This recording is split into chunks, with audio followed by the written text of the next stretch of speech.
நாமத்துக்கு ஸ்தோத்திரம் உண்டாவதாக. கடந்த நாட்களில் கிறிஸ்தவர்களும் அழைப்பும் என்று சொல்லக்கூடிய தலைப்பில் நம்ம 2 பாகத்தை கடந்து 3ஆம் பாகத்துக்குள் கடந்து வந்திருக்கிறோம். இன்றைக்கு எபேசியர் புஸ்தகம் 1 அதிகாரம் 4 வசனத்திலிருந்து 6 வசனம் வரைக்கும். Ephesians chapter 1 verses 4 to 6. தமக்கு முன்பாக நாம் அன்பில் பரிசுத்தம் உள்ளவர்களும் குற்றமில்லாதவர்களுமாய் இருப்பதற்கு அவர் உலக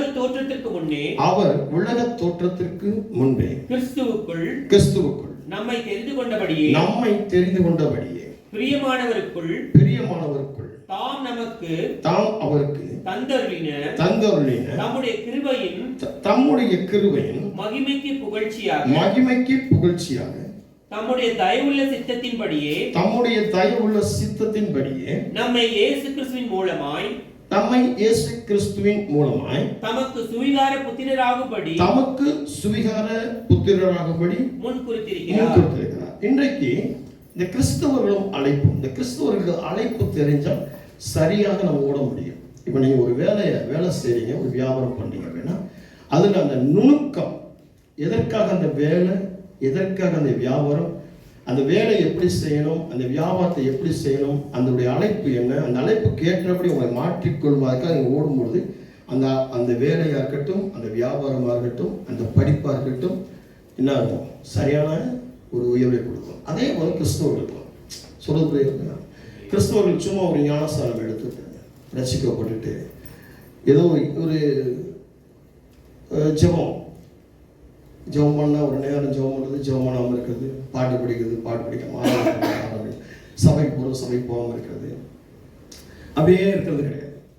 கிறிஸ்தவன்னா ஞானஸ்தானம் சில மாற்றிக்கொள்ளாமல் செய்யக்கூடியது செய்யாமல் ஏதோ ஒரு கடமைக்காக கிறிஸ்தவர்களாக ஓடிக்கொண்டிருக்கிறது அழைப்பு கிடையாது. அழைப்பு தெரிஞ்சா அந்த அழைப்புல கீழே சரியா நீங்க ஓடுனீங்க அப்படின்னா அதில் கிடைக்கக்கூடிய அந்த வெற்றி நீங்க கண்டிப்பா நிச்சயமா சுதந்திரிக்க முடியும். கிறிஸ்தவர்கள், ஆண்டவர் கிறிஸ்தவர்களை துக்கப்படுத்துகிறவர் கிடையாது, வேதனைப்படுத்துகிறவர் கிடையாது, சாக வைப்பது கிடையாது. நல்லா கவனம் பார்க்கணும். இது எல்லாமே சாத்தானுடைய வேலை. இன்னைக்கு நிறைய கிறிஸ்தவர்கள் சொன்னாங்க, நான் ஞானஸ்தானம் எடுத்ததுனாலதான் பாடுகள் அனுபவிக்கிறேன், பிரச்சனைகள் அனுபவிக்கிறேன் அப்படின்னா, கிறிஸ்தவர்களுக்கு அநேக பாடுகள் வரும், நீதிமன்றங்களுக்கு அநேக துன்பங்கள் வரும், அநேக துயரங்கள் வரும், அநேக பாடுகள் வரும், அநேக பிரச்சனைகள் வரும். ஏசு கிறிஸ்துவுக்கு என்ன ஆச்சு அதே போல. சரி, சொல்றது இல்லையா, இருக்கீங்களா? எல்லாமே வரும். நிறைய ஊழியக்காரங்க சில பேர் தவறாக சொல்லிடுவாங்க, ஞானஸ்தானம் எடுத்துட்டா உனக்கு பேங்க் பேலன்ஸ் அதிகமாகிடும், நீ ஆசிரியப்பட்டுள்ள பெரிய ஆளாயிடும். நிறைய பேர் அதை நம்பிக்கிட்டு நேரம் வந்துடுவாங்க. அவனுக்குள்ள ஒரு மனுஷனுக்கு உரிய ஒரு விஷயம் இருக்கும். எப்படின்னா, இந்த மாதம் ஒரு 5 பேரை அல்லது 10 பேரை ஞானஸ்தானம் எடுக்கணும். அடுத்து இந்த வருஷம் அந்த ஜனவரி 1 தேதியில் அல்லது டிசம்பர் 31 நைட்டு ஒரு 1000 பேருக்கு ஞானஸ்தானம் கொடுக்கணும் அப்படின்னு சொல்லி இந்த மானசியமாக அவன் என்ன பண்ணிக்கணும், ஒரு தரிசனத்தை வச்சுக்கணும். சொல்றது இல்லையா? இந்த தரிசனத்துடைய என்ன பண்ணுவான், போறேன் வாங்க எல்லாத்தையும் கூப்பிட்டு வந்து எல்லாத்தையும் முக்கி விட்டுருவான். இது 4 நாள் ஓடும், ஒரு 10 நாள் ஓடும், ஒரு 20 நாள் ஓடும், மறுபடியும் என்ன ஆகிடும், விக்கிரகாரவனை போயிடும். இந்த ஆடுகள் சொல்றது இல்லையா? ஒரு மந்தையை மேய்ச்சி கொண்டு போகிறது ஈஸி கிடையாது. மந்தையை ஒரு சபை மேய்ச்சி போடுறது, ஒரு ஆடு மேய்க்கிறவன் இருக்கிறான்னு சொன்னால், மேய்ப்பன் இருக்கிறான்னு சொன்னால், ஒரு மந்தையை மேய்ச்சி கொண்டு ஒரு இடத்துல இருந்து ஒரு கிடப்புல இருந்து இன்னொரு கிடப்புக்கு கொண்டு போகிறான் அப்படின்னா, ஒன்று எங்கே போகும், பள்ளத்துக்கு போகும், ஒன்று மேட்டுக்கு போகும், ஒன்று தலையை பார்த்துட்டு 2 காலை தூக்கிட்டு தலையை தூக்கிட்டு நின்று கிடக்கும், ஒன்று லாரி கடையில் மாட்டிக்கிட்டு கிடக்கும், இங்கிட்டு ஒரு ஆடு குட்டி போட்டு கிடக்கும், அதை போய் கிளீன் பண்ணி கிடக்கும். இந்த மாதிரி ஒரு மந்தையை மேய்ச்சி கொண்டு போகணும்னா எல்லாம் ஒவ்வொரு பக்கம் போயிட்டு இருக்கும், எல்லாம் அங்கிட்டு போகும். அதுல எது சரியா அழைக்கப்பட்டிருக்க ஆடோ அது வெற்றியை பெற்றுக்கொள்ளும். அதே போல கிறிஸ்தவ வாழ்க்கையில கிறிஸ்தவர்கள் அழைப்பு தெரியணும். நான் எதற்காக கிறிஸ்தவாக்கப்பட்டீங்க?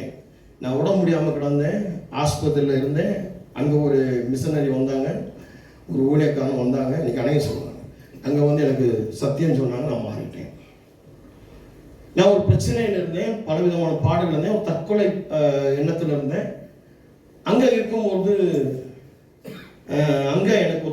சுவிசேஷம் சொன்னார். நான் மாறிட்டேன், சர்ச்சுக்கு போனேன், ஞானஸ்தானம் எடுத்தேன், உடனே நான் வந்து பெரிய ஒரு ஜெப வீரன் ஆகிட்டேன். இப்படிதான் நிறைய பேர் சொல்கிறாங்க. ஆனால் அழைப்பு என்ன?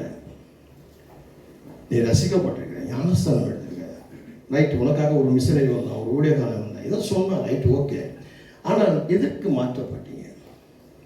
உங்கள் அழைப்பு என்ன? உங்கள் அழைப்பில் எப்படி ஓடி இருக்கீங்க? அந்த ரன்வேல நீங்கள் ரன்னிங் பண்ணிட்டு இருக்கீங்க அப்படின்னா வெறுமையா தேவைக்கு மாத்திரமா அல்லது தேவைக்கு அப்பாற்பட்டா? ரொம்ப முக்கியம். எந்த ஒரு ஆதாரத்தோடு ஓடிக்கிட்டு இருக்கீங்க? இப்போ நீங்கள் இருக்கீங்க, உங்கள் ஏரியாவில் இருக்கீங்க, உங்கள் ஏரியாவில் இருக்கும்போது என்ன சொல்லுவாங்க? யாருங்க நீங்கள் அப்படின்னு நீங்கள் என்ன சொல்லுவீங்க? உங்கள் பேர் மட்டுமா சொல்லுவீங்க? சொல்லுங்க. சன் ஆஃப், டாக்டர் ஆஃப் சொல்லுவீங்க இல்லையா? ஒரு போஸ்ட் இப்போ வந்து பார்த்தீங்கன்னா லோன் எடுக்கிறது கூட அப்பா பேர் அம்மா பேரில் கேட்குறாங்க. அப்படிதானே? லோன் வாங்குறது நீ, கெட்ட போகிறது நீ. ஆனால் உங்கள் அப்பா பேர் கேட்குறாங்க, உங்கள் அம்மா பேர் கேட்குறாங்க. கேட்குறாங்களா இல்லையா? அப்போ கிறிஸ்தவ வாழ்க்கையில் உங்களுக்கு ஒரு தகப்பனாக இருக்கிறார், உங்களை புத்திர ஸ்வீகாரம் எடுத்திருக்கிறார். இங்கே வாசிக்கும் பொழுது எபேசியன்ஸ் சாப்டர் 4 வாசிக்கும், 1-4 வாசிக்கும் பொழுது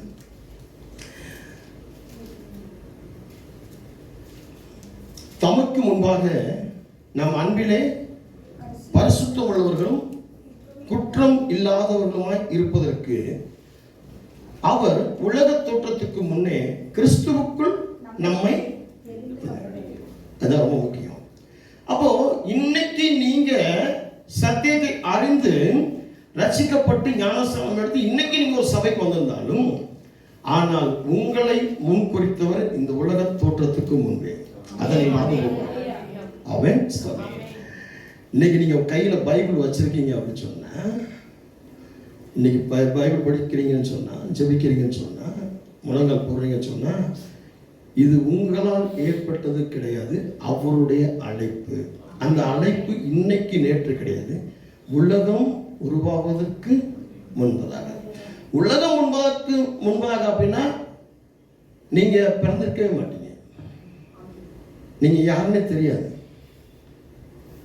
இப்படிப்பட்ட ஒரு மனுஷன் பிறப்பாங்கன்னு உங்க அப்பா அம்மாவுக்கே தெரியாது, ஆனா ஆண்டவருக்கு தெரியும். எல்லாருக்கு இன்னான் இங்கே பிறப்பான் என்று சங்கீதத்தில் எழுதப்பட்டிருக்கிறது. அப்போ அழைப்பு ரொம்ப முக்கியம். நான் வெறுமையை ஓடிக்கொண்டிருக்கிறேன். இப்ப நீங்க எப்படி இருக்கணும்? காசு இருந்த ஒரு மாதிரி, காசு இல்லைனா ஒரு மாதிரி, பலன் இருந்த ஒரு மாதிரி, பலன் இல்லைனா ஒரு மாதிரி, வேலை இருந்த ஒரு மாதிரி, வேலை இல்லைனா ஒரு மாதிரி, படிப்பில் நல்ல மார்க் எடுத்த ஒரு மாதிரி, மார்க் எடுக்காம லேசா ஒரு தோல்வி வந்துச்சு அப்படின்னா, எக்ஸாம் வந்து நம்ம வந்து ஃபெயில் ஆகிட்டோம்னா ஒரு மாதிரி, நமக்கு அப்பக்கப்போ மூஞ்சிகள் மாறிக்கிட்டே இருக்கும். இந்த லாரிக்கெல்லாம் பார்த்தீங்கன்னா ஹெட்லைட் இருக்கும், ஒரு நேரம் டிம்மாக இருக்கும், ஒரு நேரம் பிரைட்டாக இருக்கும், ஒரு நேரம் அமைச்சு இருக்கும், ஒரு நேரம் ஃபீஸ் ஆகி இருக்கும். லாரி ஏன் லாரி சொல்கிறேன்? லாரி தான் பெரிய டூம் வச்சுருப்பான். இப்போ வந்து பார்த்தீங்கன்னா மேட்ரிக்ஸ் அப்படின்னு சொல்லி லைட்டுக்கெலாம் வந்துருச்சு. அதனால் காரில் இருக்கிற லைட்டுகள்லாம் வந்து மேட்ரிக்ஸ் தானே? ஆமாம், அது வந்துருச்சு. இப்போ வந்து வேறு மாதிரி ஆகிப்போச்சு.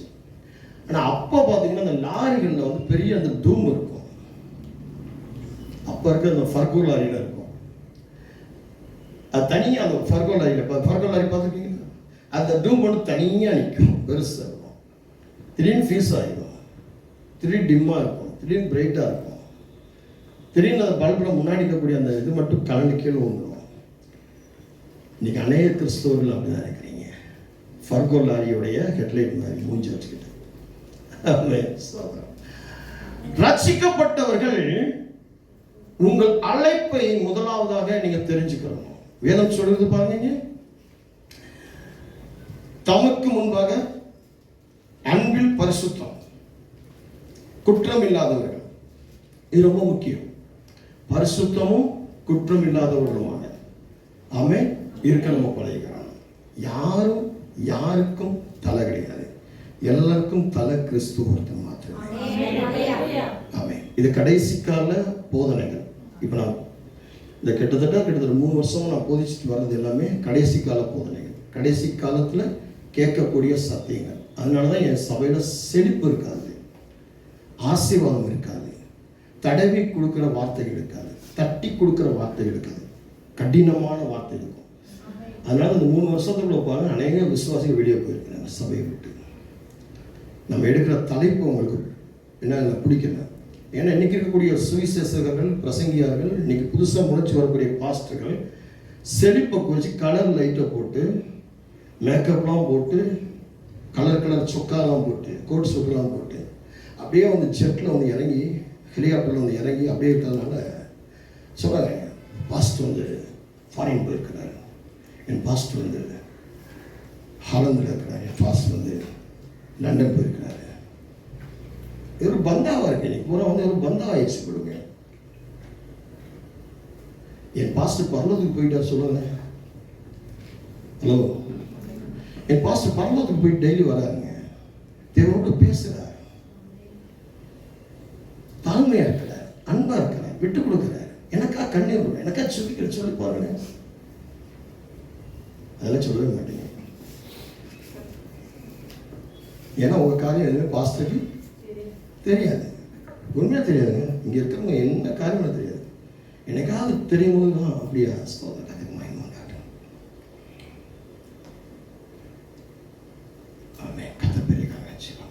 வாசிக்கும் போது கிறிஸ்துவுக்குள் நம்மை தெரிந்து கொண்டபடியே பிரியமானவருக்குள் தாம் நமக்கு தந்துரைன்னு தம்முடைய கிருபையின் மகிமைக்கு புகழ்ச்சியார். இரண்டாவது, நமக்கு கிடைச்ச அந்த அந்த புகழ்ச்சி, அந்த மகிமை, அந்த கிருபைக்குள் நாம் வாழணும். அது ரொம்ப முக்கியமான காரியம். இது அவருடைய பிள்ளைகள். அதுக்கடுத்து தம்முடைய தயவுள்ள சித்தத்தின் பிள்ளை நம்மை இயேசு கிறிஸ்து மூலமாய் தமக்கு புத்திர சுவிகார புத்திரராகும்படி நம்மளை என்ன பண்ணிட்டாரு, அடாப்ட் பண்ணிட்டாரு. நம்மளை அவருடைய பிள்ளையாக, சொந்த பிள்ளையாக அவர் என்ன பண்ணிட்டார், நம்மளை சுவிகாரம் பண்ணிட்டார். சுவிகாரம்னா அடாப்ட். ஆமென். எடுத்துக்கிறது நமக்கு அவருக்கு சொந்தமா. அப்ப அவருக்கு சொந்தமா இருக்கக்கூடிய நாம் உலகத்தை பார்க்க கூடாது, பரிசுத்தத்தை இழந்துடக்கூடாது, மகிமை இழந்துடக்கூடாது. சொல்லக்கூடாது இல்லையா? இப்போ சொல்லுவாங்க, நான் இன்னும் ஜாதி, இன்னும் மொழி நாங்கள விட்டு கொடுக்க மாட்டோம், நாங்கள இப்படி இருப்போம், அந்த ஹானஸ்டா இருப்போம் அப்படின்னு சொல்லுவாங்கல்ல. அதே போலதான் இது ஜாதி கிடையாது, மதம் கிடையாது, கிறிஸ்துவினுடைய பிள்ளையின் அலங்காரம் கிடையாது, அபிஷேகம். எத்தனை பேர் புரியுது சொல்ல புரியுதான்? கொஞ்சம் ஆழமான சத்தியம் தான், கொஞ்சம் கேட்கறது கொஞ்சம் கடினமாக தான் இருக்கும். வாழ்றது ரொம்ப ஈஸி. அதை பழகிட்டீங்கன்னா, எப்படி நீங்கள் ஒரு சிகரெட்டை பழகினீங்க, ஒரு சாராயத்தை பழகினீங்க, ஒரு சினிமா பழக்கம், இப்போ ரீல் அல்லது சீரியல் பார்க்குறது எப்படி பழகினீங்களோ, பழகிட்டேன் பாஸ்டர் அது என்னை விட்டு போக மாட்டேங்குது அப்படின்னா, அதே மாதிரி பழகிட்டீங்கன்னா ரொம்ப ஈஸி. சொல்லுறது இல்லையா? கிறிஸ்தவ வாழ்க்கை பழகிட்டீங்கன்னா ரொம்ப ஈஸி, ரொம்ப அழகானது. உலகத்தில் பார்க்குறதெல்லாம் கசப்பாயிடும், வெறுப்பாயிடும். உலகமெல்லாம் மறக்குதையா,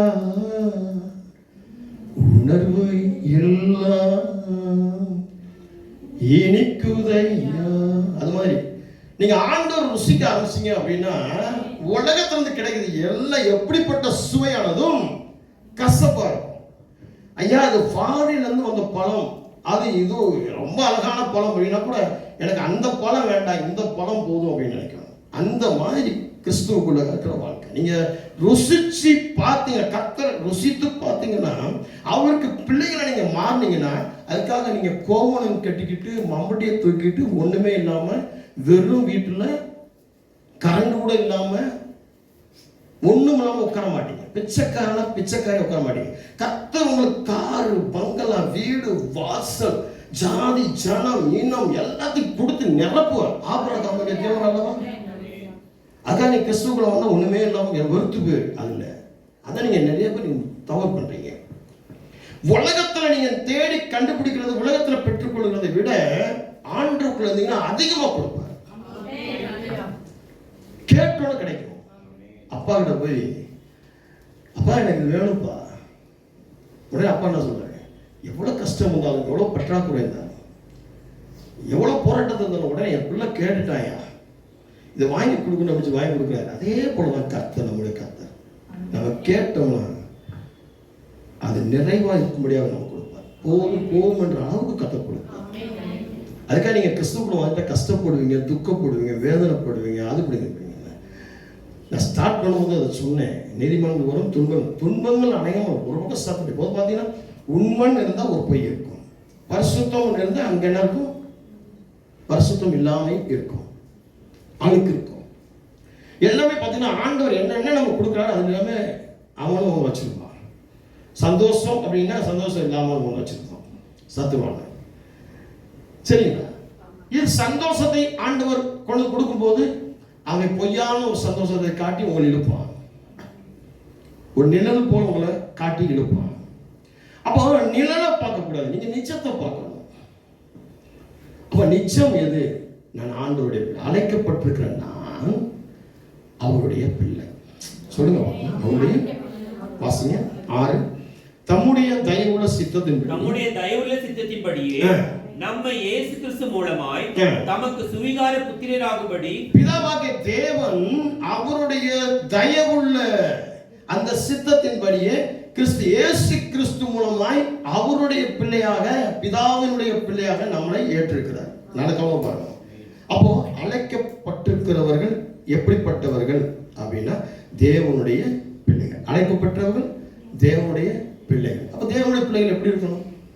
எடுத்து வாசிப்போம். யோவான் 1ஆம் அதிகாரம் 12-14 வசனம் வரைக்கும். யோவான் 1ஆம் அதிகாரம் 12 வசனம். John gospel chapter 1 verses 12 to 14.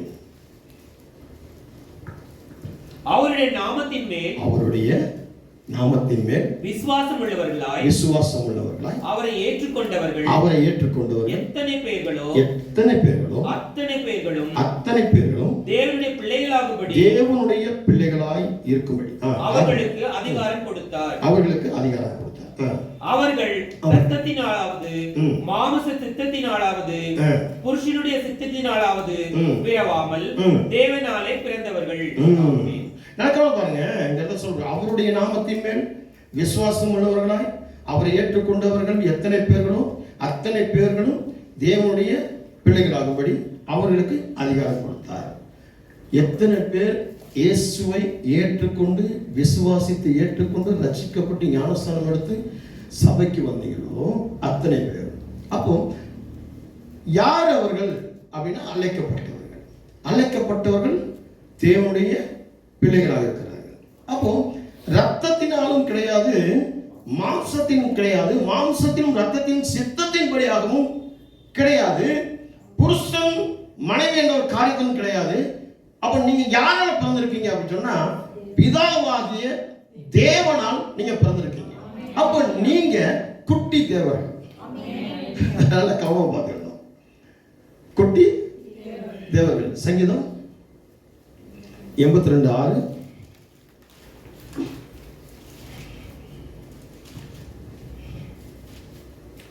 சங்கீதம் 82:6. நீங்கள் தேவர்கள் என்றும் நீங்கள் எல்லாரும் உன்னதமானவரே மக்கள் என்றும் நான் சொல்லி இருந்தேன். ஆமென். சங்கீதக்காரன் நீங்க என்ன சொல்றான்? நீங்கள் எல்லாரும் தேவர்கள், நீங்கள் எல்லாரும் உன்னதமானவருடைய பிள்ளைகள். அதுதான் ரொம்ப முக்கியமான விஷயம். அப்போ உன்னதமானவருடைய பிள்ளைகள் அப்படின்னா நீங்க உன்னதமானவர்கள், தேவனுடைய பிள்ளைகள் அப்படின்னு நீங்களும் குட்டி தேவர்கள்.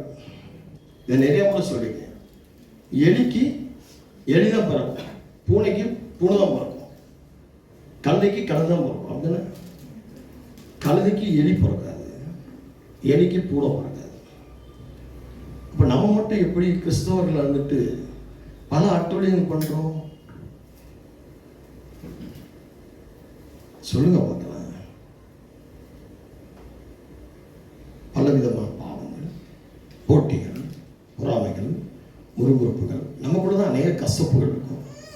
விதாண்டவாதங்கள் இருக்கும், வாக்குவாதங்கள் இருக்கும்.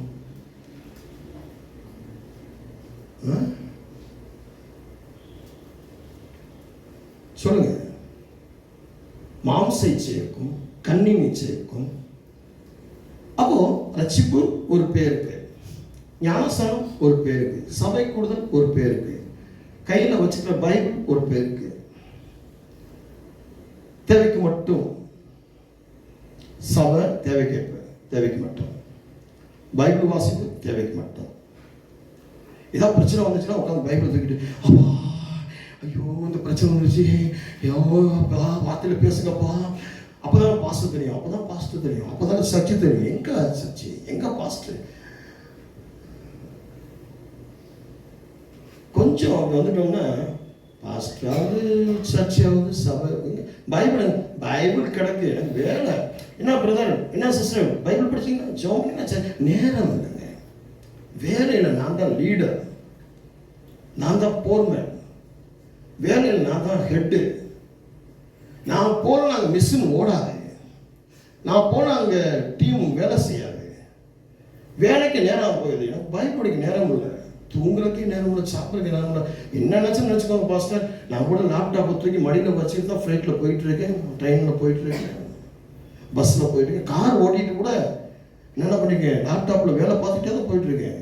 அப்படியே ஒரு பக்கம் ஸ்பூன் வச்சு டிஃபன் வச்சு சாப்பிட்டுட்டே போயிட்டுருக்கேன். அதனாலே இப்போ என்ன பண்ணியிருக்கேன், ரோல் வாங்கி சாப்பிட்டுட்டு இருக்கேன். அப்படியே பேப்பரை சுற்றி அப்படி சாப்பிட்டு பேப்பர் தூக்கி போட, டிஷ்யூ பேப்பர் தூக்கி போடுறேன், அதனால் ரோல்ஸை வாங்கி சாப்பிட்றேன். அவ்வளோ busy person, I am busy person. நீ அநேகர் அழைப்பு தெரியாமல் ஓடிக்கொண்டிருக்கிறேன். அழைப்புனா என்னன்னு தெரியல, அழைக்கப்பட்டவர் எதுக்காக ஓடுறேன்னு தெரியல. அப்போ குட்டி தேவர்கள், குட்டி தேவதைகள் அப்படின்னா நீங்கள் என்ன செய்யணும், நீங்கள் அதவும் தப்பாக புரிஞ்சுக்கிட்டு சில பேர் இயேசுவின் நாமத்தினால சாத்தானை கட்டுகிறேன், இயேசுவின் நாமத்தினால பிசாசை துரத்துகிறேன், இயேசுவின் நாம செய்வனைகளை உடைக்கிறேன். 4 நாள் ஜெபம், 5ஆவது நாள் இவனுக்கு என்ன ஆயிரும், ஜுரம் வந்து படுத்துக்கிடுவான், அடிமேல் அடி வந்து படுத்துவான், எந்திரிக்கவே முடியாது. கேட்டால் கட்டினேன், அதை கட்டுனேன், கட்டி ஜோம் பண்ணல, என்னை தட்டிச்சு. நாங்கள் தான் நிறைய கட்டி ஜோம் பண்ணிட்டு, எங்களை தட்ட மாட்டேங்குது. தேவர்களாய் அழைக்கப்பட்டவர்கள், தேவ பிள்ளைகளாய் அழைக்கப்பட்டவர், அவருடைய குமாரத்துக்கு அழைக்கப்பட்டவர், அவரை போல பொறுமையிலும் சமாதானத்திலும் பரிசுத்தத்திலேயும் ஞானத்திலும் ஆகிறேன். இன்னைக்கு அநேகர் பார்த்தீங்கன்னா கிறிஸ்தவர்கள் அழைக்கப்பட்ட அழைப்பு தெரியாமல் திரும்பி என்ன பண்றாங்க, இந்த புறச்சாதிகளை போல தன்னுடைய சரீரத்தை கெடுத்துக் கொண்டு, அவலட்சணமாக்கிக் கொண்டு, சரீரத்தை கீறிக்கொண்டு, பச்சை குத்தி கொண்டு, நிறைய ஓட்டைகள் போட்டுக்கொண்டு, நிறைய ஆபரணங்கள் போட்டுக்கொண்டு, அசிங்கப்படுத்திக்கிட்டு, ஆண்டவர் சொன்ன நீங்களே தேவ ஆலயமா இருக்கீங்க. அப்ப ஆண்டவர் தேவ ஆலயம், தேவ ஆட்டு பரலோகத்துல அங்கே தேவ ஆலயம் இருக்காது, பரலோகத்தில் தேவ சபை தான் இருக்கும். அங்கே ஆட்டுக்குட்டியானவரே தேவ ஆலயமா இருப்பார். அப்போ நீங்க அதான் வேதம் சில பவுல் சொல்றாங்க, நீங்களே அந்த ஆலயமா இருக்கிறீங்க. இவங்க நாம ஆலயமா இருக்கிறோம் அப்படின்னா இவங்க என்ன பண்ணுவாங்க, சர்ச்சுக்கே போக மாட்டாங்க, இவங்களே எங்கேயா உட்காந்து கூடி நின்று ஜெபம் பண்ணிக்குவாங்க. அவர் எதுக்காக சொன்னாங்க அப்படின்றது தெரியாது. அவருடைய பிள்ளைகள் என்ற அர்த்தம் ரொம்ப முக்கியம். எத்தனை பேர் புரியுது? நான் சொல்ல புரியல, நிறைய புரியுது புரியலன்னா கண் எப்படி வருது, புரிஞ்சா கண் எப்படியா கூலாகும், அப்படியாகும். புரியலன்னா தான் கண் வெளியே வந்துட்டு போகும். ஏன்னா இந்த சைக்காலஜிஸ்ட் படித்ததுனால எனக்கு தெரியும், சில பேரை பார்த்தோன்னே தெரியும் அவங்க எப்படி தான் அப்படின்னு சொல்லி. அதனால் வாழை சுருட்டிக்கிட்டு இருக்கோம். அவன் இருக்கீங்களா, நாங்களும் உங்கள் வயசுலாம் கடந்து தான் வந்திருக்கோம், நிறைய பார்த்து வந்திருக்கோம். ஆனால் எதுக்கும் அடிமை இல்லாமல் அடிமையாகாமல் வந்திருக்கிறோம். எங்கள் அழைப்பை நாங்கள் சிறு பிள்ளைகளை தெரிஞ்சுக்கிட்டோம். எப்படி தெரிஞ்சுக்கிட்டோம்?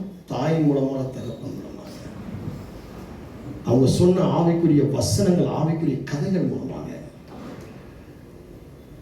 அதில் வந்தவங்க நாங்கள். அதனால தான் நாங்கள் எங்களால் முடியுது, கரெக்டாக போக முடியுது. அப்போ இந்த அழைப்பு எப்படிப்பட்டது அப்படின்னு சொல்லி பார்க்கும் பொழுது, உண்மையிலேயே தேவனுடைய பிள்ளைகள் யார் அப்படின்னா, உண்மையிலே தேவனுடைய பிள்ளைகள் யார் அப்படின்னா கிறிஸ்துவை ஏற்றுக்கொண்டவர்கள். ஒன்று. ரெண்டாவது, பாவ மன்னிப்பை பெற்றவர்கள். மூன்றாவது, ரட்சிப்பை பெற்றவர்கள். நாலாவது, சந்தோஷத்தை பெற்றவர்கள்.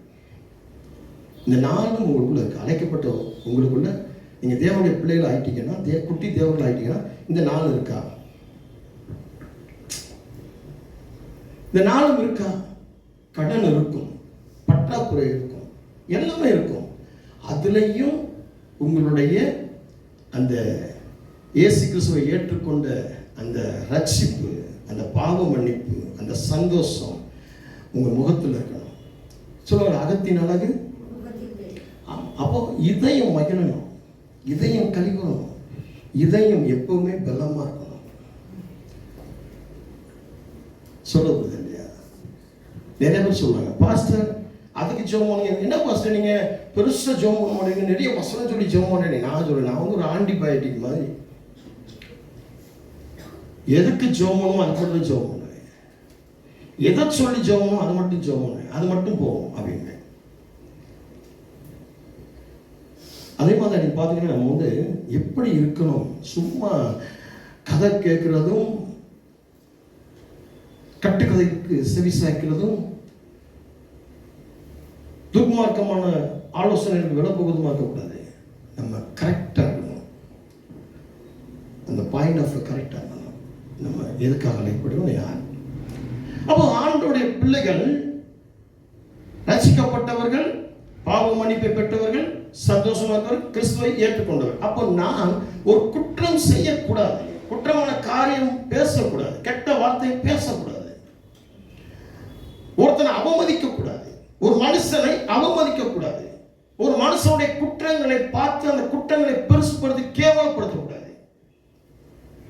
அது எப்படி சரி பண்ண? நானும் பாஸ்டமாவும் நாங்கள் ஒரு இடத்துக்கு போயிருந்தோம், ஒரு ஊழியத்துக்கு போயிட்டு வர என்ன பாஸ்டமா சொன்னாங்க, எப்பா எனக்கு வந்து சுகர் ரொம்ப லோவாகிற மாதிரி இருக்குப்பா, ஏதாவது எனக்கு வாங்கி கொடுங்கப்பா அப்படின்னு. சரி ஏதாவது டிஃபன் பண்ணுவோமா? சரி டிஃபன் பண்ணுவோம். டிஃபன் ஆர்டர் கொடுத்தோம், ஹோட்டல் கடை காரை நிப்பாட்டிட்டு ஆர்டர். அங்கே நிப்பாட்டி பார்க்கும்போது அதுக்குள்ளே அது என்ன இருந்துச்சு, ஏதோ ஒரு பூச்சி இருந்துச்சு, கரப்பான் பூச்சி இருந்துச்சு. கரப்பான் பூச்சி இருந்துச்சு. நாங்கள் ஒதுக்கி வச்சுட்டு அப்படியே இருந்தோம், சாப்பிடாம உட்காந்துருந்தோம். ಸರ್ವರು ಒಬ್ಬರು ಪಾಪ என்ன வேணும் சார், ಏನು ಬೇಕಾಯ್ತಾ, ಏನು ಬೇಡ ಇರಿ ವೇಟ್ ಮಾಡಿ ಹೇಳಿದ್ದೀನಿ, ವೇಟ್ ಮಾಡಿ. ಏನು ಸರ್ ಊಟ ಮಾಡಲ್ವಾ, சாப்பிட்டியா சார், இரு ಬರ್ತೀನಿ அமைதியாக உட்காந்தேன்.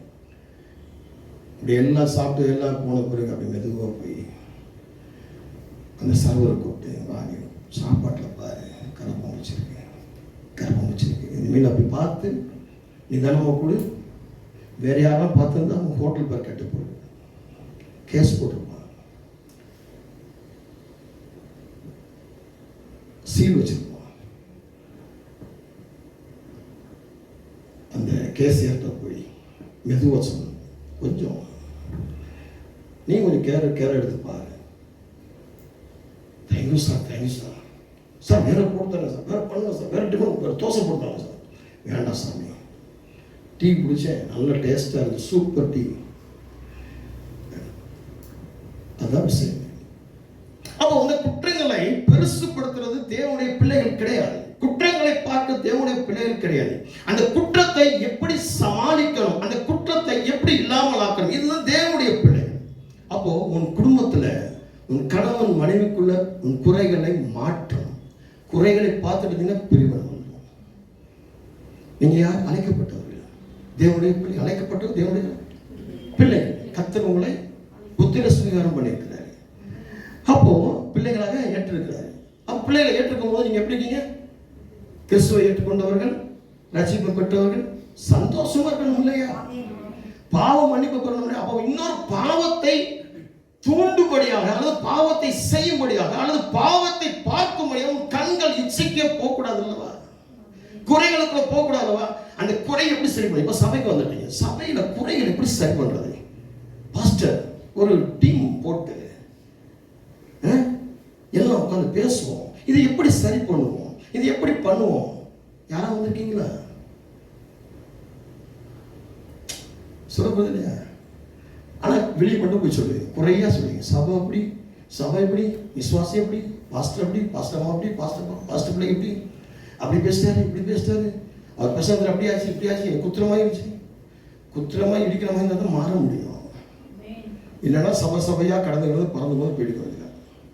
ஒரு இடத்துல நினைக்கிறான்னா அவன் ஒன்றுமே செய்ய முடியாது. கடைசி காலம் ஏதாவது ஒரு சபையில் நினைச்சிருக்க பாருங்க, சத்து நினைச்சுப்பாங்க. உங்களுக்காக பரிந்து பேசுகிற நல்ல ஊழியக்காரன் போய் நின்றுங்க, கற்று உங்களுக்காக வளர்க்குறாங்க. ஆமே இருக்கீங்களா? அடுத்தபடியாக இங்கே வாசிப்போம். 1 கொரிந்தியர், சீக்கிரம் முடிச்சுங்க, 11:3. 1 கொரிந்தியர், 1 Corinthians chapter 11 verses 3.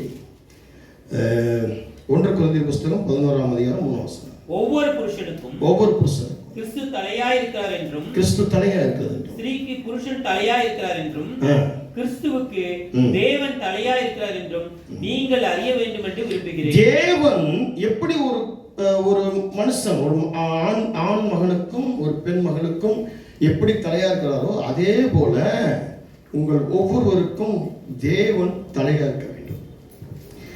இருக்கீங்களா? ஒவ்வொரு புருஷனுக்கும் கிறிஸ்து தலையா இருக்கிறது போல, ஒவ்வொரு ஸ்திரீக்கும் புருஷன் தலையா இருக்கிறது போல தேவன் உங்களுக்கு தலையா. அப்போ நீங்க யாருக்கு கீழே இருக்கீங்க? தேவனுக்கு கீழே இருக்கீங்க. நீங்க யாரு? தேவனுடைய பிள்ளைகள்.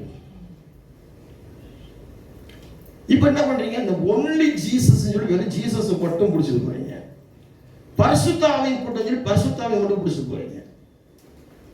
பிதா கூட்டம் சொல்லி இந்த யெகோவா விட்னஸ் போறீங்க. இது தவறு. இது தவறான ஒரு தவறான வழிபாடுகள், பைபிள்ல சொல்லப்படாத காரியங்கள். அப்போ நீங்க ட்ரினிட்டி, பிதா குமாரன் பரிசுத்த ஆவிக்குள்ளாக, பிதாவாகிய தேவனுடைய குமாரன் கிறிஸ்து உங்களுக்கு தலையா இருக்க, கிறிஸ்துவால நீங்க ரசிக்கப்பட்டிருக்கிறீங்க, அவர் ரத்தத்தால் மீட்கப்பட்டு, அவர் கிருபையால் மீட்கப்பட்டிருக்கிறீங்க.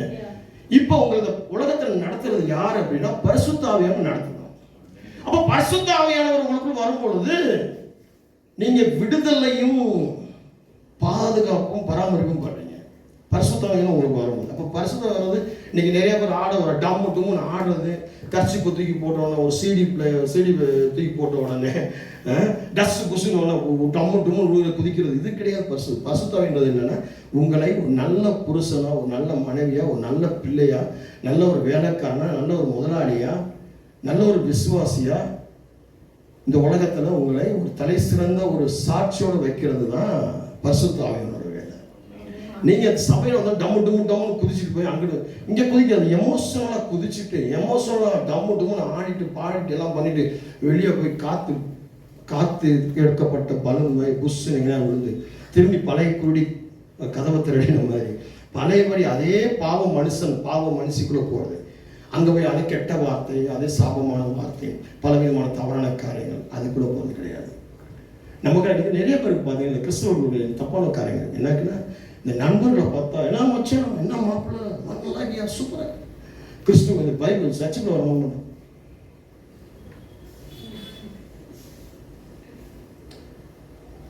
இந்த உலகத்தில் போவோம் மாமே மச்சான் ஃப்ரெண்டுகளை பார்த்துட்டு என்ன பார்த்து இருக்க, இங்கே சொல்லு, ஹலோ நானும் தேவனுடைய பிள்ளை, நீயும் தேவனுடைய பிள்ளை, நானும் விசுவாசி நீயும் விசுவாசி, வா ஒன்னா உட்காந்து ஜெபம் பண்ணுவோமா, ஒன்னா உட்காந்து பைபிள் படிப்போமா, ஒன்னா உட்காந்து தேசத்துக்காக அழுவோமா, கண்ணீர் விடுவோமா, ராஜாக்களுக்காக கண்ணீர் விடுவோமா. அளவு இருக்கீங்களா? ராஜாக்களுக்காக கண்ணீர் விடுவீங்களா? இருக்கீங்களா? இருக்கீங்களா? அப்போ தேவனுடைய ஆலயத்துக்கும் தேவனுடைய பிள்ளைகளாகிய நீங்க தேவனுடைய ஆலயம். அப்ப விக்கிரகத்துக்கு நீ என்ன பண்ணக்கூடாது? விக்கிரகம் 2 விதமான விக்கிரகம் இருக்கு. ஒன்று பொருளாசையும் விக்கிரகம், இன்னொரு விக்கிரகத்தை வச்சு வணங்கி தொழுது கொள்வது விக்கிரகம். இருக்கீங்களா? அப்போ நீங்க தேவனுடைய பிள்ளைகள், குட்டி தேவர்கள். அப்போ நீங்க விக்கிரகத்துக்கு போகக்கூடாது. பொருள் ஆசை உங்களுக்கு வரக்கூடாது. ஆனால் பொருள் வேணும் உங்களுக்கு. ஆண்டவர்கிட்ட சொல்லணும், ஆண்டவரே இது வேணும், ஆண்டவரே கொடுங்க, ஆண்டவரே இதுக்கு செய்யுங்க ஆண்டவரே. நீங்கள் என்ன நினச்சி நினச்சிக்கோங்க. போன வருஷம் நான் ஜெபம் பண்ணிட்டு இருந்தேன். இந்த வருஷம் எனக்கு இப்படிப்பட்ட ஒரு தேவை இருக்கு அப்படின்னு சொல்லி அந்த வருஷத்துல கர்த்தர் நிறைவேற்றி கொடுத்தார். இதான் தேவனுடைய பிள்ளைகள். நீங்கள் கேட்டுக்கொள்வது எதுவோ அது உங்களுக்கு தேவனுடைய சித்தம் இருந்தால், தேவனுடைய தயவு இருந்தால், அது உங்களுக்கு வேண்டிய சூழ்நிலையில் இருப்பீங்கன்னு சொன்னார், நிச்சயம் கொடுப்பார். ஆனால் அதை பொருளாசையாக விக்கிரகமாக மாற்றி அதை கேட்டீங்கன்னா அது நிறைய தடைகளாகும், சிக்கலாகும். அதை பெற்றுக்கொண்டீங்கன்னா அது உங்களை விட்டு சீக்கிரத்தில் போயிடும். சொல்ல. அதனால தான் கர்த்தர் உங்களுக்கு எது கொடுத்தாலும் பிரதிஷ்டை பண்ணணும். ஊழியக்காரன்ட்ட வந்து சொல்லி, ஹலோ இருக்கீங்களா, கர்த்தர் உங்களுக்கு எதை கொடுத்தாலும், எதை நீங்கள் வாங்கினாலும், எதை செஞ்சாலும் ஊழியக்காரனை கூப்பிட்டு பிரதிஷ்டை பண்ணணும். ஊழியக்காரன் சொல்லி அதை பரிசுத்தப்படுத்தணும். ஊழியக்காரன் சொல்லி அதை ஜெபம் பண்ணணும். ஆனால் நீங்கள் என்ன பண்ணுறீங்க? இப்போ புரியுதா? அதான் பொருளாசைக்கும் விக்கிரகத்துக்கும் தேவனுடைய ஆலயம் தேவ பிள்ளைகளுக்கும் உள்ள வித்தியாசம். உடனே ஒரு பொருள் வாங்கியிருக்கேன், ஒரு காரியம் செஞ்சிருக்கேன், ஒரு புதுசாக ஒரு காரியத்தை செய்ய போறேன், ஒரு பிரதிஷ்டை பண்ணுங்க, ஒரு வீடு வாடகைக்கு எடுத்து பால் காய்ச்ச போறேன், ஒரு ஜெபம் பண்ணுங்க, அடுத்து வரக்கூட வேண்டாம், அங்கே ஃபோன்ல ஒரு பிரதிஷ்டை பண்ணி விட்டுருங்க என் வீட்டை. அதான் ரொம்ப முக்கியம். இதுதான் விஷயம். உலகத்தானுக்கும் அழைக்கப்பட்டவனுக்கும் உள்ள வித்தியாசம். அப்போ இன்னைக்கு வரைக்கும் இது வரைக்கும் நம்ம எப்படி இருக்கோம்? உலகத்தானாவே இருக்கிறோம். ரசிக்கப்பட்டிருக்கிறோம், ஞானஸ்தானம், சபைக்கு வரோம், பாடுறோம், ஜெபம் எல்லாம் பாடுறோம். ஆனால் உலகத்தானை மாதிரியே உலகத்தானோட வேஷம் போட்டுக்கிட்டு இருக்கோம். கிறிஸ்தவனை போல அல்ல, கிறிஸ்தவனை மாதிரிகளாக இருக்கிறோம். அழைக்கப்பட்டவர்கள் கிறிஸ்துவை மாதிரியாக இருக்கணும். அவருடைய சொந்த பிள்ளையாக இருக்க வேண்டும். அவருடைய ரத்தத்தால் கழுவப்பட்டவர்களாக இருக்க வேண்டும். அவருடைய சுவாசத்துக்குள்ளே சுவாசிக்கக்கூடியவர்களாக இருக்க வேண்டும். அதான் கிறிஸ்தவ வாழ்க்கை. இது பதவி பட்டம் கிடையாது. இருக்கீங்களா? அப்ப இயேசு கிறிஸ்துவை ஏற்றுக்கொண்டதோடு நம்ம நின்றக்கூடாது. அதுக்கடுத்து என்ன பண்ணணும்? பைபிள் அவருடைய வேத வசனம் என்ன சொல்லுதோ அதன்படி வாழ்றது தான் அவருடைய பிள்ளைகளுக்குரிய அழைப்பு. அதான் அழைப்புங்க. இருக்கீங்களா? அழைப்பு என்ன தெரியுமா? பைபிள் படிச்சுட்டு கண்ணை மூடிட்டு பைபிள் தூக்கி வச்சுட்டு திருப்பி நம்ம உலக வாழ்க்கைக்கு போறது கிடையாது. அந்த பைபிள் என்ன சொல்லுதோ, எப்படி வாழ சொல்லுதோ அப்படியே வாழ்ந்து காட்டுறது தான் இயேசுவை ஏற்றுக்கொண்டது. அப்போ இயேசுவை ஏற்றுக்கொண்டதோடு நின்றக்கூடாது. அது என்ன வசனம் என்ன சொல்லுதோ அப்படி சொல்லணும் ஆண்டவர்கிட்ட. சும்மா ஒரு பேருக்காக சொல்லக்கூடாது. நான் பவுலை போல வாழணும், ஜெபிக்கணும், பேதுருவை போல நடக்கணும், பேதுருவை போல மீன் பிடிக்கணும் அப்படின்னு சொன்னதை நினைக்க கூடாது. அதே போல நம்முடைய லைஃப்ல, நம்முடைய வாழ்க்கையில நம்மை மாற்றி கொண்டு வரணும். அதுதான் புத்திர. ஆமென். எப்படிங்க சொல்றது தானே? சும்மா ஒரு பேருக்காக கிறிஸ்துவை போல ஒரு பாட்டு பாட பார்த்தேன். இயேசுவை போல மாறணும், கிறிஸ்துவை போல பாடணும். இயேசு கிறிஸ்து எப்படி இருந்தார்? பொறுமையா இருந்தார், சமாதானமா இருந்தார், விட்டு கொடுத்தார், ஒவ்வொரு இடத்துலையும் ஒவ்வொரு காரியமும் செய்து பிரதிபலிப்பை எதிர்பார்க்காமல் இருந்தார், தேவைக்கு ஓடாமல் இருந்தார். இங்க போனது தேவை, என் தேவை சந்திக்கப்படுமா அதை ஒரு எதிர்பார்க்கல.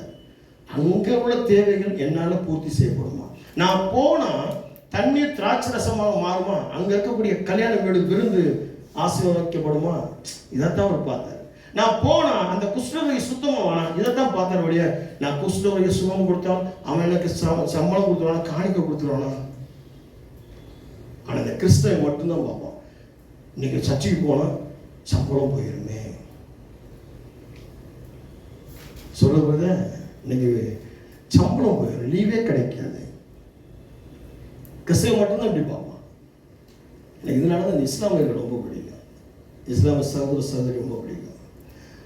பாருங்க, இது இந்த சாட்சியை நிறைய முறை நான் சபையில் அனௌன்ஸ் பண்ணியிருக்கேன், சொல்லியிருக்கேன். எவ்வளோ இந்த சிவாஜி நகர் பக்கம்லாம் போயிட்டீங்க அப்படின்னு சொன்னால், சிவாஜி நகர், டேனரி ரோடு, இந்த மாதிரி இடங்களுக்கெல்லாம் போயிட்டீங்க அப்படின்னு சொன்னால், எவ்வளோ அந்த கடைகளில் போய் நிற்போம். திடீர்னு அந்த ஓனர் இருக்க மாட்டேன், என்னப்பா காணும், வந்துடும் இருங்க, 5 minutes வந்துடுவார். எங்கப்பா போனோம், இந்த 5 minutes வந்துடுவார். வந்தோடனே வருவார், அந்த குள்ளாவை எடுத்துட்டு உட்காருவார். அப்படின்னு கூப்பிட்டு, சார் நீங்கள் சாப்பிட்டீங்களா, டீ சாப்பிட்டீங்களா, எங்கே பாய் போனீங்க, தொழுகை போனேன். தொழுகை நேரம் ஒன்று எவ்வளவு ஆயிரங்கள் கோடி வந்தாலும், ஆனால் கிறிஸ்தவன் மட்டும் 1 hour வேலை பாரு, ஓவர் டைம், ஒரு நாள் சம்பளம் கொடுக்குறேன் அப்படின்னா உடனே ஓடி போயிடுவான். சபை கூடு அன்னைக்கு ஞாயிற்றுக்கிழமை நான் பரவாயில்ல, கர்த்தர் அங்கே தான் உட்காந்துருப்பாரு, ஏன்னா மறைஞ்சா போயிட போறாரு, அங்கே தான் இருப்பார். அவருக்கு தெரியாதா, அப்படி மன்னிப்பு கேட்டால் சரியா, இவன் மட்டும்தான் அப்படி சொல்லுவான். அதனால தான் கிறிஸ்தவன் இன்னைக்கு இப்படியே இருக்கிறான், எலும்பாமல் இருக்கிறான். அதனால சில நேரங்களில் ஜெபம் கேட்கப்படாமல் இருக்கு, சில பாவங்கள் நம்ம விட்டு வெளியே போகாமல் இருக்கு, சில போட்டி போகாமல் வெளியே போகாமல், சில ஹெட் வெயிட் ஈகோ வெளியே போகாமல் இருக்கு. அதனால தான் ஊழியக்காரனுக்கு விசுவாசிக்கு ஒரு பிரிவினை, விசுவாசிக்கு பிரிவினை, குடும்பத்தில் கணவன் மனைவிக்குள்ள பிரிவினை, பெற்றோர் பிள்ளைகளுக்குள்ள பிரிவினை, நண்பர்களுக்குள்ள ஒரு பிரிவினை, சொல்லுவோம்னா ஏதோ ஒரு பிரிவினை, எந்த ஒரு காரியங்களில் பிரிவினை. நான் எவ்வளோ போனாலும் பிரிவினை, என்னை ஏற்றுக்கொள்ள மாட்டேன்னாங்க. காரணம் என்ன அப்படின்னா, நீ கிறிஸ்துவனாக இருக்கிறதுனால, அவருடைய பிள்ளையாக இருக்கிறதுனால உலகம் ஏற்றுக்கொள்ளாது. ஆமென். அடுத்தபடியாக அந்த உலகத்தாரை விட்டு நம்ம என்ன செய்யணும், பிரியணும். எப்படி பிரியணும், உள்ளுணர்வுகள் ஏவப்பட்டு பிரியணும். இப்போ நான் சொன்னேன்னு சொல்லி நீங்கள் பிரியக்கூடாது, உலகத்துலேருந்து பிரியக்கூடாது. ஹலோ, நான் சொன்னேன்னு பிரியக்கூடாது. உள்ளு உணர்வுல உணரணும், உள்ளாந்த மனசுக்கு உணரணும், நான் ஆண்டவருடைய பிள்ளை, அவருடைய பிள்ளையாக்கப்படுறீங்க. அப்போ நான் குட்டி தேவன். உள்ள உணர்வு உண்டாகி அங்கே உணர்த்தப்பட்டு அங்கே நீங்கள் மாறணும். நான் சொன்னேன்னு சொல்லிட்டு ஆனால் விடவே மாறேன். ஏன்னா இப்போ தான் நான் சர்ச்சுக்கு போகல, இந்த சிஸ்டர் இந்த பிரதர் என்கிட்ட நல்லா பேசிட்டு போனாங்க. சர்ச்சில் சர்ச்சுக்கு பாஸ்டர் போட்டு விட்டார் பொழுது, ஏன் அப்படின்னா சொல்ல போதில்லை, சர்ச்சு பாஸ்டர் ஏதோ போட்டு விட்டார் பொழுது. ஏன்னா நீங்கள் இந்த உள்ளுணர்வுல மாறாமல் இதை பாஸ்டர் இப்படி சொன்னார், பாஸ்டர் இப்படி சொன்னார், பாஸ்டர் இப்படி சொன்னார் அப்படின்றதுனால அவங்க என்ன பாஸ்டர் எதிரியா பார்க்காம சொல்லுவாங்க, அவங்க ரசிக்கப்படுவாங்க, தூரமாகிடுவாங்க. சொல்ல போது இல்லையா, அவங்க இந்த பாஸ்டர் போனால் குடும்பத்தை பிரிச்சுருவாங்க போடுகையா, நண்பனை பிரிச்சுருவாங்க போடுகையா. அப்போ அவங்களும் ரசிக்க வர்றதுக்கு, சர்ச்சைக்கு வர்றதுக்கு தூரமாகிடுவாங்க. நீங்கள் அதுக்கு என்ன உள்ளுணர்வுல மாட்டப்படணும். உள்ளுணர்வுல நீங்கள் உலகத்தை விட்டு வேறு பிரியணும். இது செய்யக்கூடாது, இது பேசக்கூடாது, இது கெட்ட வார்த்தை, இது கெட்ட காரியம், இது பாவம், நான் ரட்சிக்கப்பட்டிருக்கிறேன், பாவ மன்னிப்பை பெற்றிருக்கிறேன், எனக்கு சந்தோஷமா இருக்கணும். அப்போ நான் சந்தோஷம் எப்படி இருக்கணும், சிரிச்ச முகத்தோட நீ இதையும் வெப்பி மகிழ்ந்து கழிக்கணும். அதுக்காக வீடியோ போயிட்டு கக்க சிரிச்சு போனீங்கன்னா பைத்தியம் சொல்லிடுவான்.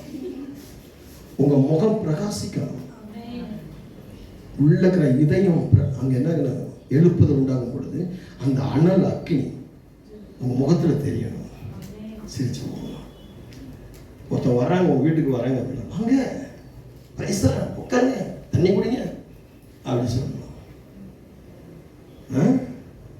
ஸ்தோத்திரம், கத்திரிக்கோங்க, ஆசிரியர். அடுத்து யோவான் 15ஆம் அதிகாரம் 5ஆம் வசனம் வாசிங்க. யோவான் 15ஆம் அதிகாரம் 5ஆம் வசனம். நானே திராட்சை செடி, நானே திராட்சை செடி, நீங்கள் கொடிகள், நீங்கள் கொடிகள். ஒருவன் என்னிலும் நான் அவனிலும் அவன் என்னிலும். நல்லா கவனம் பாருங்க, இந்த இடத்துல சொல்றது ஆண்டவர் யாரு, திராட்சை. அப்ப நம்மள யாரு, அவருடைய பிள்ளைகள். ஒரு மரம் இருக்குன்னா மரத்தில் இருக்கக்கூடிய பிரான்சஸ் எல்லாமே அதோடைய சிறு சிறு பிள்ளை, அதோடைய அப்படின்னா அது மாதிரி நாம எப்படி இருக்கணும், அவரு போல சூழ்ந்து இருக்கணும், கொடிகள் போல சூழ்ந்து இருக்கணும். அவர் திராட்சை செடி, அவரை சுத்தி தான் இருக்கணும். அப்போ நம்முடைய பேச்சு, நம்மளோட வார்த்தை, நம்முடைய நடத்தை, நம்முடைய செயல்பாடு, நம்மகிட்ட வேலை பார்க்குறவங்க, நம்ம யார்கிட்ட வேலை பார்க்குறோமோ அல்லது ஊழியம் பண்ணுறோமோ எல்லாமே கிறிஸ்துவை சுற்றிலவே இருக்கணும். அப்படி அப்படி உலகத்துக்காரன் போயிட்டோம், உலகத்தான மாதிரி பேசக்கூடாது. இப்போ போயிட்டோம், உலகத்தான்ட்ட போயிட்டோம்னா, என்ன மச்சான் முகுந்தா தியேட்டரில் இந்த படம் போட்டிருக்கான், எப்படி இருக்கு? அந்த நடிகர் சூப்பராக நடிச்சுக்காருல, அடிச்சு பந்தாடுறாருல. இல்லை, நான் கிறிஸ்துவை திராட்சை செடியாக்குறதுனால, அவர் கூட நான் வேர் கொண்டு இருக்கிறதுனால, அவரோடு நான் கொடியா இருக்கிறதுனால அங்கே போய், ஹலோ மாப்பிள்ள சபைக்கு வாடா, சினிமா தேட்டருக்கு போகாதா, சினிமா பார்க்காதா, அது 2 மணி நேரம் மாயடா, பைபிள் படிடா, வா சபைக்கு வா, கூட ஒரு நாள் வா அப்படின்னு சொல்லணும். கனி கொடுக்க மாட்டேன்றீங்க பிரதர் சிஸ்டர், நீங்களாம் கனி கொடுக்க மாட்டேன்றீங்க. சர்ச்சைக்கு ஆத்மாக்களை உங்கள் குடும்பத்தோட ஜெபம் பண்ணுறீங்க, அழுகிறீங்க, உபவாசிக்கிறீங்க, என்னுடைய வீட்டில் இருக்கக்கூடிய என் உறவினர்கள் ரசிக்கப்படணும், ஞானஸ்தானம் எடுக்கணும், அழுகிறீங்க, என்ன பண்ணுறீங்க? கனி கொடுக்க மாட்டேன்றீங்க. அப்போ இங்கே நடக்கிறத போய் சொல்லணும். அங்கே என்ன பண்ணுறீங்க? பிள்ளைக்கு நீங்கள் மொபைலை கொடுத்து அதை யூடியூப்பை பாரு, அதை பொம்மை படம் பாருன்னு சொன்னால் அது சர்ச்சைக்கு வராது. நீங்கள் அதை தான் செய்கிறீங்க. பிக்னிக் வா, அங்கே வா, இங்கே வா, கையில் பணத்தை கொடுத்து அங்கே போ, இங்கே போ அப்படின்னு சொல்லி எவ்வளோ டேலண்ட், ஆண்டவர் கொடுத்த டேலண்ட்னு சொல்லி உலக பிரகாரம் அனுப்பிட்டு இருக்கீங்க. அதனால தான் கிறிஸ்துக்குள்ள வளரல. முதல்ல நீ எக்ஸாமுக்கு முன்னாடி வந்து பைபிள் படிச்சுட்டு சர்ச்சுக்கு வந்துட்டு ஜெபம் பண்ணிட்டு அப்புறம் போ அப்படி சொல்லி பாருங்க, உலகத்தில் அவன் வெற்றி பெறுவான். இது அப்புறம் கனி கிடைக்கும். அதனால தான் நீங்க எல்லாம் கனி இல்லாத மலட்டுத்தன்மையோடு இருக்கிறீங்க. சொல்றது இல்லையா? நிறைய பேர் தெரியல யார் நீங்க. தேவர்கள், தேவனுடைய பிள்ளைகள். அவர் ரட்சிப்பு ஏற்றபடி கனி கொடுக்கணுமா இல்லையா? பாவ மன்னிப்புக்கு ஏற்றபடி வாழணுமா இல்லையா? சந்தோஷத்துக்கு ஏற்ப ஒரு கனி கொடுத்து செழிக்கணும் இல்லையா? அதான் அந்த வசனம். இப்போ நான் பேசின வசனங்களை பூரா வேற ஊழியக்காரன்ட்ட யூடியூப்ல, ஃபேஸ்புக்கில் வேற பசங்க வேற மாதிரி கேட்டிருப்பீங்க. இது வேற மாதிரி. இது கடைசி காலத்துக்குள்ள சத்தியம். உங்களை வந்து சீசர்களாக்கி பார்க்குறேன். நீங்கள் கார் வாங்குவீங்க, பைக் வாங்குவீங்க, அது வாங்குவீங்க, இது வாங்குவீங்க, உங்கள் செழிப்பை சொல்கிறேன். நீங்கள் கிறிஸ்டோக்குள்ள இருந்து கார் வாங்குவீங்க, கிறிஸ்டோக்குள்ள இருந்து பங்களா வாங்குவீங்க, கிறிஸ்டோக்குள்ள இருந்து பெரிய அதிகாரத்துக்குள்ள வருவீங்க, அம்பானிக்கு மேலே வருவீங்க, டாட்டாவுக்கு மேலே வருவீங்க, பிர்லாவுக்கு மேலே வருவீங்க, பில்கேட்ஸ்க்கு மேலே வருவீங்க. நீங்கள் ஆண்டோக்குள்ள இருந்து. இது சீசர். இதைத்தான் நான் சொல்லிக்கிட்டு இருக்கேன். இது போட்டி பொறாம கிடையாது. நீங்கள் அதை வாங்கி இதை வாங்கி போட்டி பொறாம போகிறவன் ஐசக் சாமுவேல் கிடையாது. உங்களை சீசராக்கி உங்களை அழகு பார்க்குறவங்க ஐசக் சாமுவேல். உங்கள் அழைப்பை நீங்கள் தெரிஞ்சுக்கிட்டீங்கன்னா நீங்கள் சீசர். நீங்கள் அழைப்பை தெரிஞ்சு சீசர் ஆகிட்டீங்கன்னா தேவனுடைய பிள்ளைங்க, குட்டி தேவர்கள், தேவதைகள். அப்போ நீங்கள் இந்த கடைசி காலத்தில் இந்த பிரபஞ்சத்தில் எழும்பி பிரகாசிக்கக்கூடியவங்க. இதைத்தான் நான் சொல்லிக்கிட்டு இருக்கேன். இதுதான் உங்கள் அழைப்பு. அதனால் ரசிக்கப்பட்டு ஆண்டவர் ஏற்றுக்கொண்டு அதோடு நிற்காதீங்க. குறைகளை பார்த்துட்டு அங்கே குறை இங்கே குறை, அதான் இப்படி ஆகிட்டேன், அதனால தான் நான் அப்படி ஆகிட்டேன். குடிக்காரன் போய் கேட்டேன், ஏன்டா குடிக்கிற அப்படின்னா, இதனால குடிக்கிறேன் அப்படின்னு சொல்லி ஏதாவது ஒரு நொண்டிச்சாக்க சொல்லுவான். பான்பராக் போட வேண்டும் கேட்டா அவன் ஏதாவது இதனால தான் பான்பராக் போறேன்னு சொல்லி நொண்டிச்சாக்க சொல்லுவான். ஏன்டா சர்ச்சுக்கே வரல, உலக பிரகாரமா ஒரு விக்கிரகத்துக்கு போயிட்டுனா அதுக்கு ஒரு நொண்டிச்சாக்க சொல்லுவான். கிறிஸ்தவர்கள் நொண்டிச்சாக்க சொல்லக்கூடாது. காலம் சமீபமாக இருக்கிறது. இதனாலதான் சர்ச்சுக்கு வரல, இதனாலதான் பைபிள் படிக்கல, இனிமேல் அதெல்லாம் பார்க்கக்கூடாது. டைமுக்கு வரும். அடுத்த வாரம் ஞாயிற்றுக்கிழமை 9 மணிக்கு ஆராதனை, 8:59 நீங்க சபையில் இருக்கணும்.